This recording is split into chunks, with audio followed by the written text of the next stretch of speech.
Well, hello, everybody. Welcome to Gear Up for registration for spring 2024. We are so excited that you're joining us today. I'm Dr. Monica Powell. I'm the Senior Associate Dean and Graduate Dean here at the Jindal School. And first of all, we'd like to congratulate all of you on your admissions to the Jindal School for spring of 2024. And I know that you are eager to start thinking about starting and wanting to get enrolled in classes. And so this is the webinar for you. So let me just put a few caveats on the front of this. This is the kind of webinar that when it's over, we're going to send you the link and you're going to want to watch it multiple times because we're going to cover a lot of information. And if you digest this information, it'll make enrollment in any future semester a whole lot easier and a lot less stressful. So let me tell you about the team who's with us today. We have our Director of Advising, Corina Cantua. She runs an operation here in the school that helps the students get from the point of registering to the point of graduating. So they take care of all the things that are associated with classes and degree audits and graduation applications. And she has an assistant director, Angela Howard, who is also with us. Angela leads the team of graduate student advisors that we have to help students as they navigate through their degree plans to move toward obtaining that degree. We also have behind the scenes Norma Rodriguez. She's making the webinar happen. And so together, all of us are going to deliver all this great information to help you navigate your degree experience here at the Jindal School really well. So the whole point of this conversation today is for you to walk away with the realization that you enroll yourself for the classes each semester. Unless you have some kind of hold on your account, you will be orchestrating this yourself. So I'm going to turn it over to Corina Cantua, and she is going to start with introducing all of you to really what is the most important document that you want to print out and put on your wall at the beginning of every semester so you know all of the critical dates that are associated with course registration and graduation and payment of your tuition. So Corina, why don't you take it away? Sure thing. Thank you, Dr. Powell. So yes, what we're going to do at this webinar, we're just going to highlight all of the different items that are going to impact you as you start registering. The good thing about this is you become familiar with it, even if you have to look at this video or other resources that we're going to provide to you a few times. Once you learn how to do it, it's going to be the same thing every semester. So that's the advantage, is if you understand it and can use it, it's going to make things easier from this point forward. And the first thing we want to touch on is that academic calendar. And as Dr. Powell said, print it every time. It's accessible through the main UTD website. If you go to the resources page, you can go academic calendar, click on that, and it's going to take you to the page that defaults to the current semester academic calendar, which at this time it's fall 23. But if you scroll down, you're going to be able to see future. You can also see previous, but we're interested today at the future spring 2024 calendar, which is now available. So as Norma opens that up for us, you're going to be able to see that it has two pages. The first page is the page that has all of the deadlines, dates that you should know every semester. And this is going to look the same every semester. So just get familiar with the information where it is, and it's going to be in the same place when you open up future semesters is going to be in the same place. So first day of class is on there, last day of class, graduation deadline once you get there. But then our most important blocks for today are the registration related blocks, which are on the left-hand side, kind of second block on there.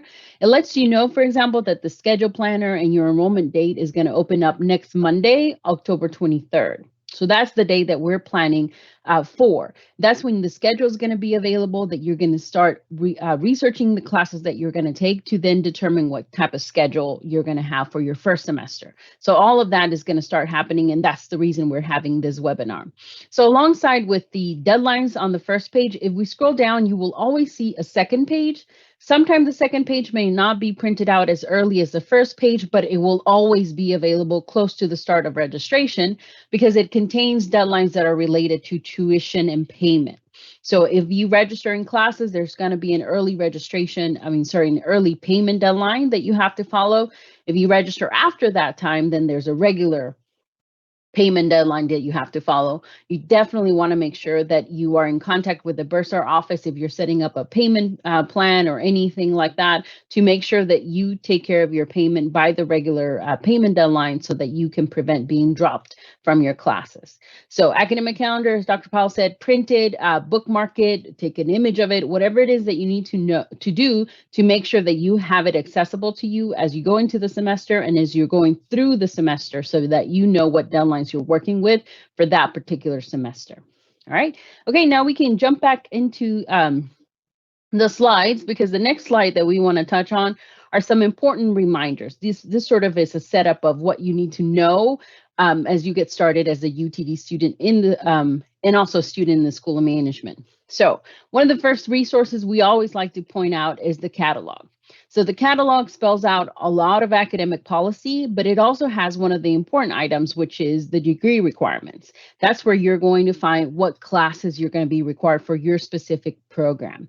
One of those classes that you'll see there, for example, is MAS 6102, which is a professional development course that, unless you have professional background, and we can touch on that a little bit later, you are required to have MAS 6102 as part of your first semester. So you'll take that alongside with a core perhaps, or maybe an elective, depending on what program you're working with for your first semester.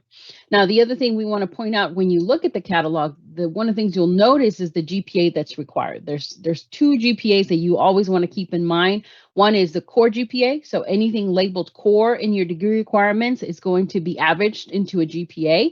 And then all of the classes that you take at the graduate level are going to be averaged into another GPA. So both of those GPAs, the core and the overall, have to be a 3.0. So they have to average out to a 3.0. If they don't, then you do risk not being able to continue in the program. You will get a semester or two to get back on track if you do fall below the 3.0. But if you are not able to get back on track, the program unfortunately would end. So just keep that in mind as you start taking your first classes. Make sure that you know that you have to get that 3.0 GPA. Now, alongside the catalog, one of the things that our office is going to do, and it's going to be within your first semester, is that we're going to put together a degree plan for you. And what the degree plan does is it takes the information from the catalog, so nothing different. It is going to be the same information that you find in the catalog into an Excel spreadsheet that helps you keep track. So at this point, we would not provide you a copy, only because there's no classes to keep track of yet. But once the first semester begins, we will give you a copy so that you can kind of start keeping track of what you have completed and what you still have pending. That way, as you move past your first semester, you remember what classes you no longer have to do because you already completed them, and what else you have to do in order to reach your graduation. But again, it matches the catalog. So there's nothing special or different on the degree plan. It's just a tracking tool for you. The other thing is also for this semester, and we're going to mention that at the end of the webinar, but in future, you're going to get a lot of communications from the university, from our office, from your program, through your UTD email. So it's very important that you start checking your UTD email on a regular basis if you haven't started doing that, because you're going to get a lot of information, a lot of resources, webinars. Your program is going to start sending you information that's going to help you, decide what classes to take, for example, or events that you can attend, reminders of important deadlines that are coming along. So please make sure that you start reading those emails, because we're going to do our best. We're going to try very hard to keep you up to date and remind you, but you still have to make sure that you read those emails and not forget all these deadlines like the academic calendar that we touched on. All right, so these are sort of a framework of things that you have to think about now that you're a grad student at UTD. Now let's go to the next slide, because now I want to show you, when you register, where it is that you need to go to actually enroll in your classes. So the good thing is that it's the same system that you use for your application. It's Galaxy. You're going to log in there with your NetID and password. It should be exactly the same one that you had when you did your application. So that should not be different. Now, if you do go in there and you're not able to log in, or it's just not working the way you expect it to, you do have help. There's an OIT help desk. That's a university resource. Please reach out to them. You can email them. Sometimes you can even chat with them to help you troubleshoot to make sure that you access the system, because it is important that you're able to access the system. Just like it was with your application, now it's going to be important as a current student. So once you log in, Make sure one of the things that you want to make sure is that you change it to your student center, because when you log in, it may default to your applicant center, but now we want to make sure you move over to the UTD student center, where you should see tiles just like what's on the screen. These are now current student related tiles, so they're not going to be application related anymore. Now they're going to be related to you actually being a current student. If you log in and you're not able to see your student center, one of the actions that you may still need to take is to accept your admission. You do need to accept your admission for the system to then update and then give you the student center now as a current student. So if you have not accepted your admission, please make sure to do that so you can access these tiles. Now, as you can see, there's many tiles on here. Please visit them, just click around, get to know where different items are. We're not going to cover all the tiles right now. We're going to cover just 2 of them, which are the ones that are the most important to registration. But please take time to just click around, just get familiar with where information is. But let's now click on the tasks tile. So this is a tile that's going to let you know if there's any action item that is pending on your end. You will see on this tile, it kind of says 1 to-do list item and 1 hold. So if you see that at the bottom, if you don't see anything, that usually means that there's nothing pending. But if there's something, then you'll see something like that bottom, 1 to-do or 1 hold. Make sure you click on this tile. Make sure to click on those hyperlinks to see what that item is. Any hold that is on your account is going to have the description of what that hold is about. It's going to have a contact of who you can reach out if you have any questions about it. So there's instructions on what you need to do in order to clear the hold. One hold that we went ahead and removed for you is a hold that was for meeting with an advisor before enrolling in classes. You may have seen that if you've already kind of ventured in here, that may have been on there last week, but at this point we have gone in there and cleared that hold. If by any chance you still see that, please let us know. We can go ahead and take a look at it and make sure that we clear it. So that should no longer be a hold that's on your account. But always double check. So if there's nothing on there for your first semester, great. Nothing's going to hold you back for registration. But each semester as you move forward, keep an eye on that tile in case anything comes up. I mean, anything from a library fine could be something that comes up on your tasks tile for a fee that you may have to pay, anything like that. So anyway, just be familiar with that. Make sure that you monitor that as you move forward. All right, now the other tile we want to touch on right now is Manage My Classes tile. Now this one, you'll see it has a lot more hyperlinks on the right-hand side, and this one's directly related to registration. So you'll see items like Schedule Planner, Add, Swap, Drop Class, Class Search. All of these items are going to be related with your registration. Now, it can be a little overwhelming, right? Where do I go? What do I do? We're not going to dive in and show you step by step, but we do have information on our website. If you go to our School of Management page, you go to Advising, there's going to be a section that is dedicated solely to registration. And we spell it out for you. We say step 1, step 2, step 3. And then within each of those sections, we go ahead and let you know what you're supposed to do for each of those. So there are videos. They're not very long. We do try to keep them short, and you don't have to watch them all at once. You can, spend 5 minutes on it one time, and then another 5 minutes a different time. All right, got registration. So Norma's getting us there. And as you see all these different sections, you'll see that it's spelled out. So you can look at step number 1 because you only have a few minutes, then scroll down and look at step number 2 in a different time. That's your enrollment date. I'm going to talk about that here shortly. Then here's a hold section. It's going to show you how to go to that tasks tile. And then after that, step number 4, it says review your degree plan. At this time, catalog would be something that you would review. Step number 5 would be to research your classes, right? What classes are you going to take for the semester? And then the last step is to plan what classes you're actually going to end up taking. Now, each of those sections have those videos. So again, please spend some time on that. And once you get comfortable with that, it's going to be the same thing that you're going to do your 2nd, 3rd, 4th semester at UTD. Now, I mentioned the enrollment day and time. On this tile, you're going to see the label, View Enrollment Appointment. I want to be very, very clear. It's actually not an appointment. You're not meeting with anybody at that day and time. All that means is that when that day and time comes, that's when you can actually register in classes. So when I was talking about the academic calendar, I mentioned October 23rd.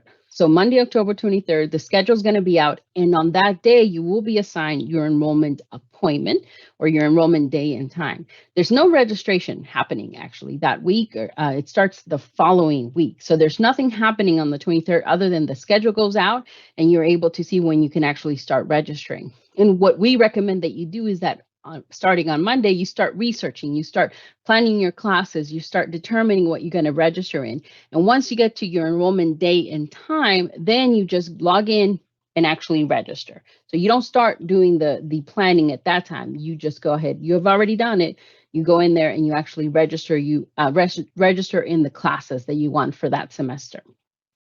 So it's not too early to start planning. Just make sure that you know you cannot register until that registration date and time. All right. Okay, now let's go to the final slide. These are just some important reminders that we like to provide to new students, just because some things may be confusing. One of the things is I've already mentioned, which is your UTD email. Our communication, the university's communication, is going to be via your UTD email. That's the way how we can identify that we're actually speaking with you, the student, and nobody else. So please make sure that you're managing that and that you expect our communication to come through that email. And then we always like to mention two IDs, right? You have one UTD ID, which you may have seen on your letter, which starts with a 20, and it's followed with numbers, no letters. That's a UTD ID. You kind of treat it like your social security number. It identifies you as a student, but it's not something that you want to be sharing. So when you email us, do not share your UTD ID. We do not need it. If you do want to identify yourself when you reach out to us, what you can provide is the net ID. And that's the one that you use to log into Galaxy. And it's going to be the one that you use to log into pretty much all of your UTD systems. But it's that one that has the letters and the numbers. That, if you want, you can share with us. You can send us that and we can then find you in the system. Now, it does not mean that you can send us an email from Gmail and includes the net ID and then we can then work with you. We can't. If you send us from any external email, we're not able to answer or assist. So please make sure you do it through UTD email. You can provide the net ID and we can then assist with what your question may be. And that's not only for our office, it's the same for any department that you work with at UTD. Then I mentioned the registration page and Norma kind of walked us through the different information that was there. Please take a look at it. Again, we try to keep those videos pretty short. It's not something you have to do all in one sitting. You can visit it, take a look at a couple of videos, step away, come back to it a little bit later. You have time. We're doing this webinar ahead of the registration starting to give you time to, slowly kind of get used to it and start working on planning your registration. All right, now I'm going to pass it back to Dr. Powell. There's a few more reminders on additional helpful information that's available to you. Well, thank you, Corina. I appreciate that so much. Corina's done a really good job of covering the mechanics of how you register, how you go into the system, how you look for the tiles, how you orchestrate the process. I just want to offer a couple of additional reminders.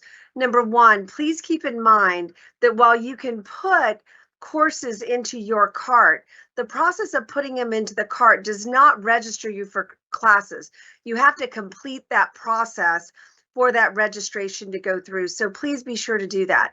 So she's really done a great job of covering the mechanics. And I encourage you that when this webinar is over, and you get the link to go back and watch this webinar again, that you do, so that you can kind of get used to that system as you'll be doing it through your entire tenure here at the Jindal School. Now, when it comes down to what you should register for, really the information that is on this screen is what's going to help you.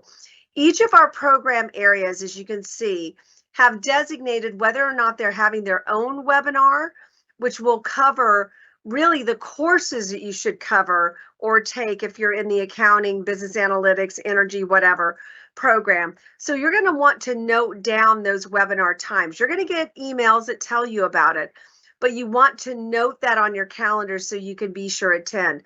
Now, this webinar and that webinar will be put as a link on a specific page where you can go back and refer to them as you need to.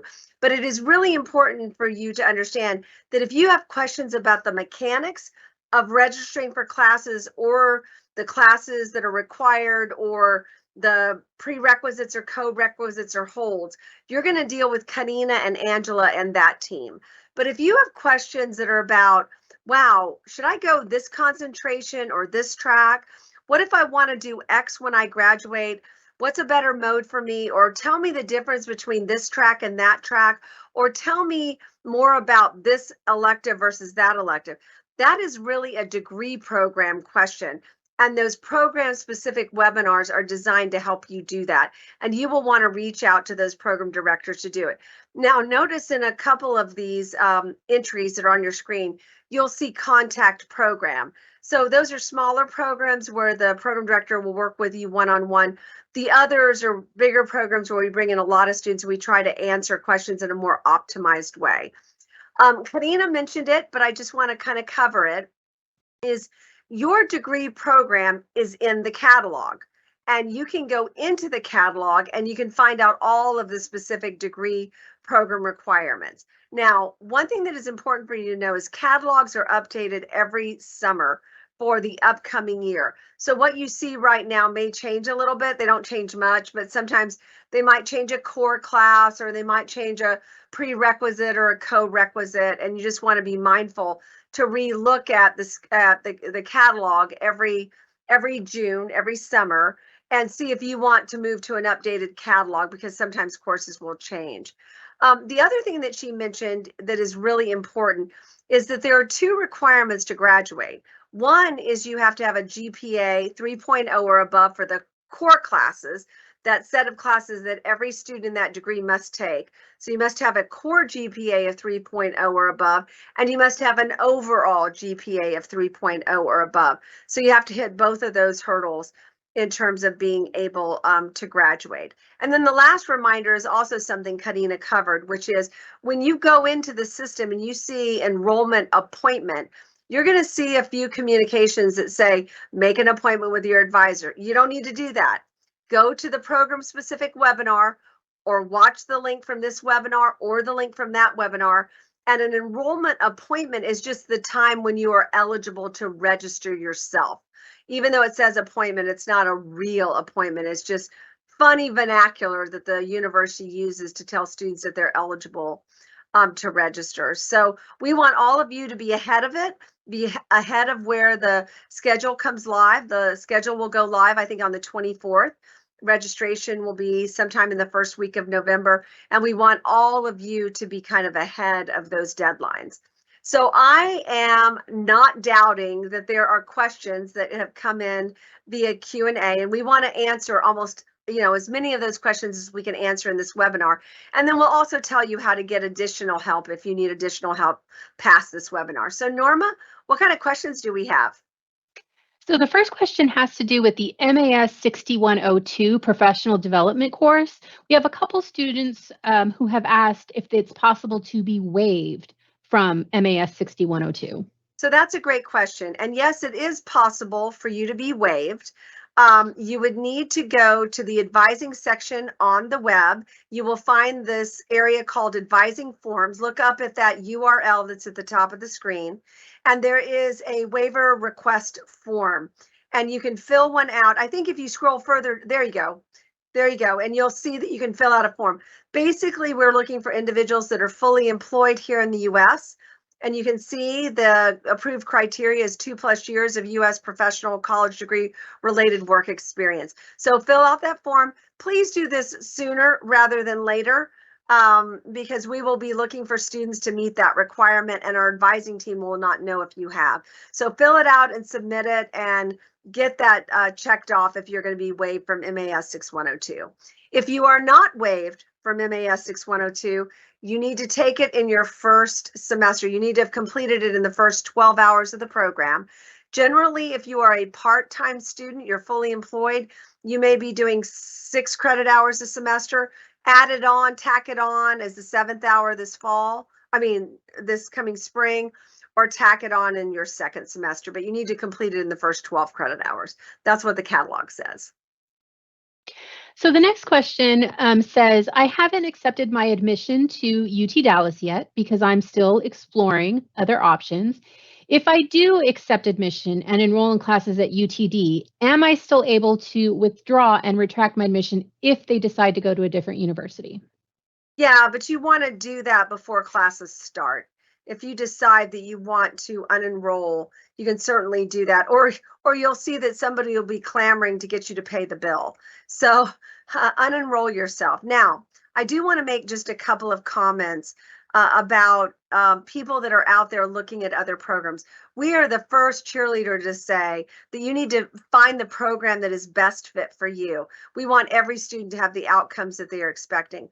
But a couple of things about our master's programs and our MBA program that are not as obvious on the website that I want you to know about is that because we are a big graduate school, we are able to offer the greatest number of specific electives and core classes of practically any program that's out there in America. And we can do that because we're really big. So let's say that you want to focus in on a specific concentration in business analytics or information technology management or within the MBA program, or you're doing a double degree. You're not going to have the capability to do that at any other university. So you need to look carefully at the options that we have. We are known for having the ability to do that. We're also a highly ranked national program as well in a number of our specialty masters. So if you really want to hone in on being qualified to do a specific career, you're going to have the best opportunity to personalize that degree here in this program. There's one other caveat I want to throw in, and it's around certifications. We have a lot of certificate degree programs that you can get as a part of the regular coursework that you can take to secure your degree.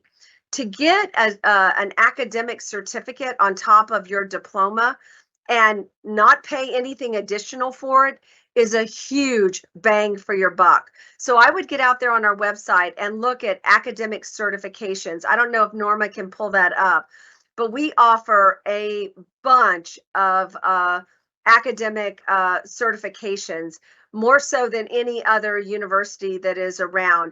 And when you add that on top of your degree to get, a data mining certificate, get corporate innovation, get Lean Six Sigma, these are all incredible certificates that add incredible value. The only caveat that you have to worry about is that you need to apply for a certificate program before you've completed all the coursework and in the semester before you graduate. But oodles of our students are taking all of these academic certificates and professional certificates, and they're a real bang for their buck when they're interviewing for jobs out there. Employers really like seeing the deep dive into these areas. So as you're thinking about picking the best school, we of course want that for you, but we want you to know about what the real power behind a UT Dallas degree is, and our certificates is a big punch. So if you have any questions, don't hesitate to reach out and ask us. The next question has to do with internship. This person is a fully employed working professional, and they notice that their degree plan requires an internship. Is there another option to fulfill that requirement since they are fully employed and working? So you can do a couple of different things. You can kind of do an in-company internship within your own organization, or you can look to taking another course that they'll waive it.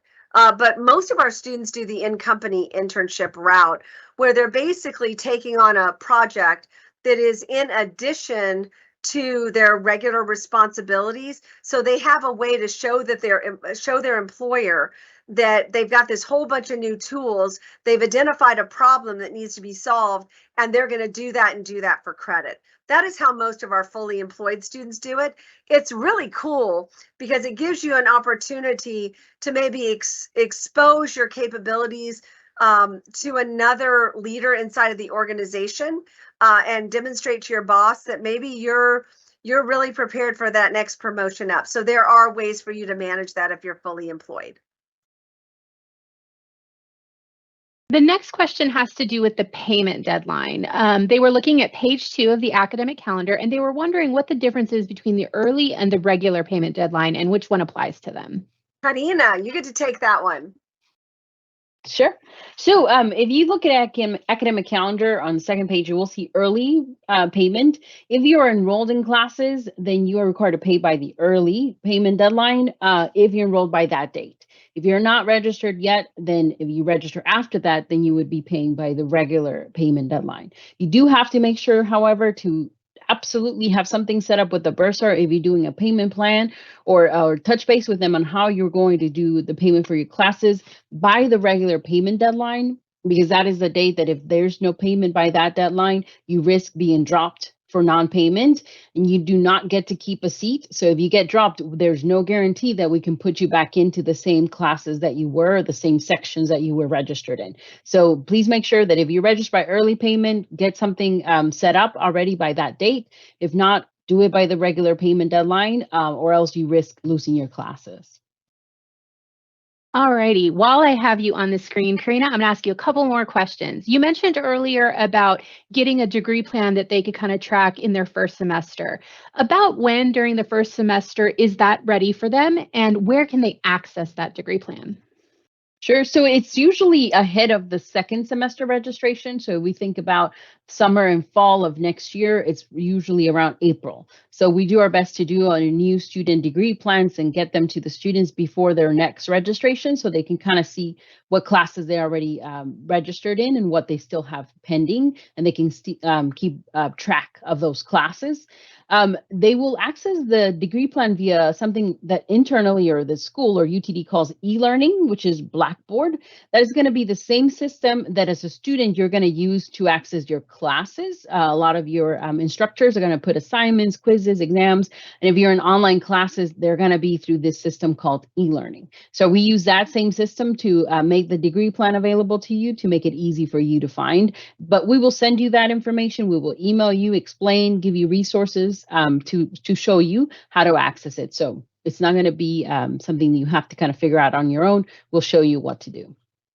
Perfect. Thank you. I'm going to go ahead and bring Dean Powell back to the screen. Our next question has to do, which I think we're going to be talking about the catalog a little bit, but this person is asking, where can I see what classes are only offered in certain semesters, like only in fall and spring, or if it's only offered once a year?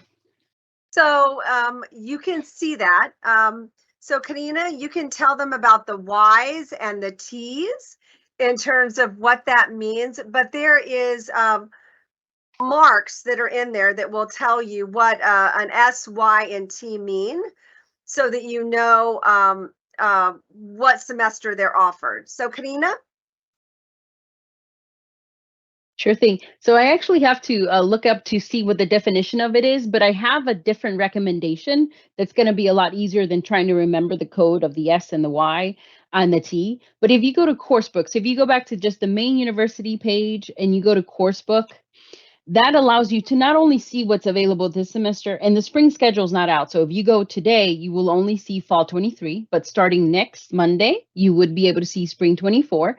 But if you go to that first tab that's called class search, you are able to find any class, under that class search. So let's say you want to put MECO 6303, and then you, instead of fall 23, you just default search all terms and search classes. It's actually going to pull a good amount of information from previous years. Now, MECO 6303 is a core class for the MBA. Finance students may use it as well. And you can see all the way to, 2005 even. But if you scroll through that, you will see when it was available. So that if you are thinking of spring 24, you can see, was MECO 6303 offered last spring or even the previous spring? And if the answer is yes, then it's very likely going to be offered this coming spring. And that particular class is a core class that's actually offered every semester, and that's what you'll see. So in my opinion, this is a good way to kind of check in on your class and how it has been behaving in the last recent years, and you'll be able to see whether or not you should expect for it to be available in an upcoming semester. So Corina, looking at this, 23F is 2023 fall. Yes. 05S, I'm assuming, is spring 2005. What is this U right here next to the year? Sure. U is for summer, since it starts with the same letter as spring. Spring, S is used for spring, and then the U, they use it for summer, just to not have it be confused with spring and summer. So U is summer. Perfect. Thank you. The next question I think will be for you, Corina. Somebody already logged in and they were looking at the schedule planner, but noticed that it's showing fall 2023. When will they be able to see it for spring 2024? And also, can they kind of draft like multiple schedules? Yes. So Coursebook, Orion and your Galaxy Student Center and your Orion Student Center and a schedule planner, which kind of helps you plan your classes. All of those systems are going to be updated on Monday, October 23rd. Thank you, Norma. So the academic calendar has that date. That's when the schedule is going to be, basically when everything's going to gear up for registration, just like the title of this webinar. That's when everything is going to start happening. So if you log in anytime this week or over the weekend, you're not going to see any information until this following Monday. So that's when things are going to be updated and you'll be able to access the information.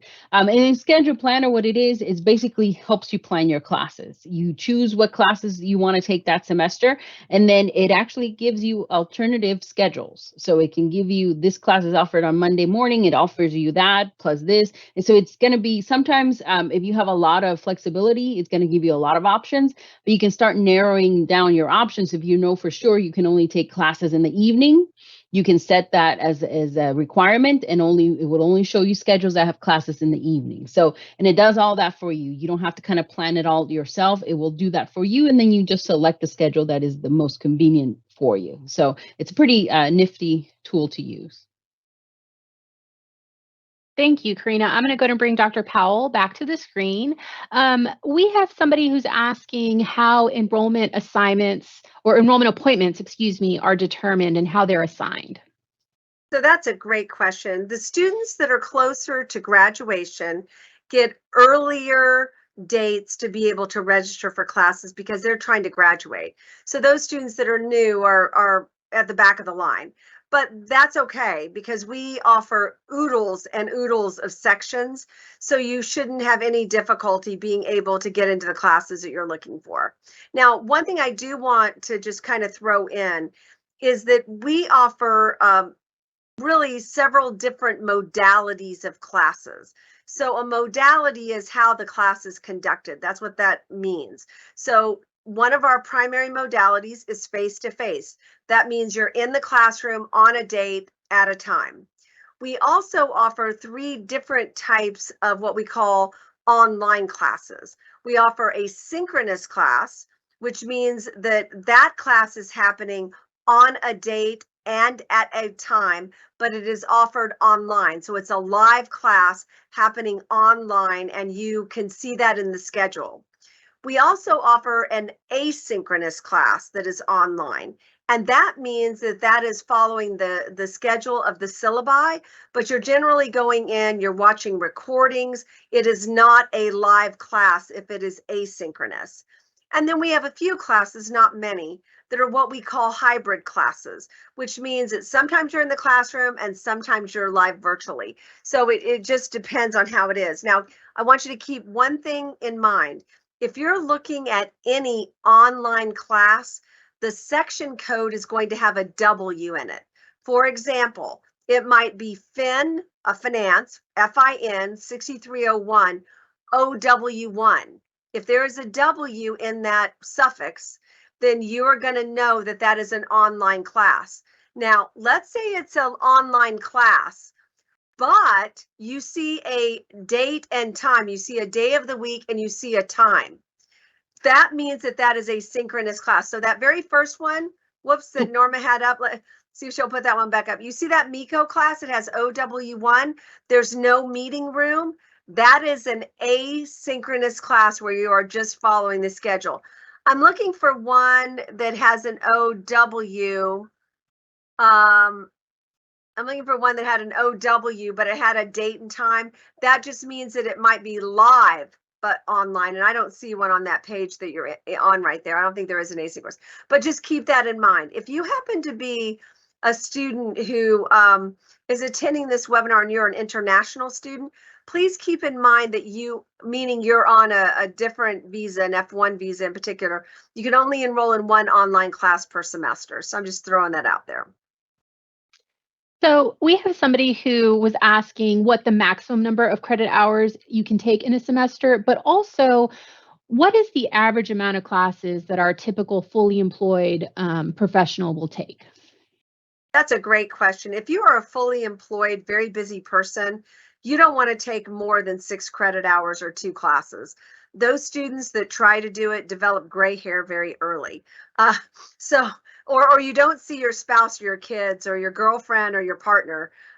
So really, if you're fully employed, you want to take 6 credit hours. If you are not fully employed and you're a full-time graduate student, then you really, a full-time load is considered 9 credit hours. You may want to stretch it with 12, but the maximum number that you can enroll in is 13. You can ask for exceptions to roll in more of those, but those are not widely granted. And we don't want anybody jumping off, a bridge because they bit off more than they can chew. So really it's 13 credit hours. And just keep that in mind. That's a big load for graduate classes. Perfect. Our next question, somebody is interested in the certificates after you were talking about them, but they're wondering if it's possible to take courses for a certificate, but also have them apply towards their degree plan.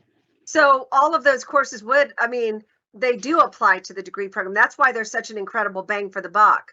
Because so look at your degree plan, see all the courses and all the options. When you look at all of the elective options, so many of those are the academic certificate classes. That's why it's so great. You can get the degree and a couple of certificates at the same time, and those classes will count toward your degree. You just need to see which ones they are and balance it out. But that's why it's such an incredible advantage. And then we have somebody who's interested in adding a double degree. They're in a master's, but they were looking at the MBA and thinking about adding it. Is it possible to do that once they've started their master's program? Yeah, once you've started your master's program, complete a semester or 2. And then if you want to consider adding the MBA, I would go and visit with the MBA office. You can get a virtual appointment with them, talk to them about how you believe that the MBA might be a career booster for you. They'll give you some great guidance and then can walk you through the application process. So yeah, it's we have so many students that do that. It is a great bang for your buck. And the reason that it's a great bang is because the course hours, some of the course hours that you're taking in the MS also count toward the MBA. So you're basically being able to get 2 degrees for fewer number of credit hours than if you took them both separately.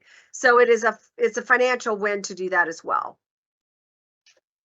Thank you. Well, those are all the questions that were submitted.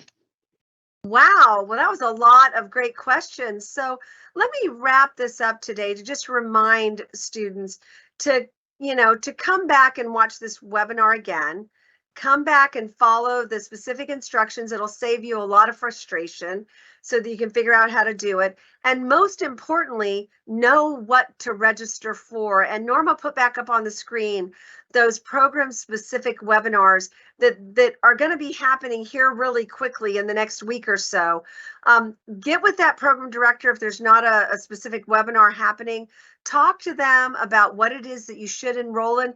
These are the individuals that know what is on the schedule for spring of 2024, and they're going to be able to give you the best advice.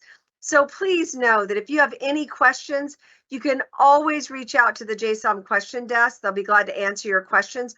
Or you can send an email to any of those emails that you saw on the previous screen, or you can send it to jendal@utdallas.edu. That's a little bit of an easier email to remember. So please feel free to reach out to us. We're glad to answer your questions. We want to make your transition in to graduate school as easy as we possibly can. And I guess the only other advice I'd have for all of you is if you have a to-do list at home, or you have some major things you want to get done, get them done before you start classes, because it might be a long time before you get back to that list. It's kind of hard to balance everything, and sometimes you have to make choices. But please, if we can help in any way, we're glad to. Thank you so much for choosing the Jendal School, and please reach out to us if we can help. We look forward to hearing from you. We look really forward to having you engage with our school come spring of 2024. So we'll be in touch again. Take care.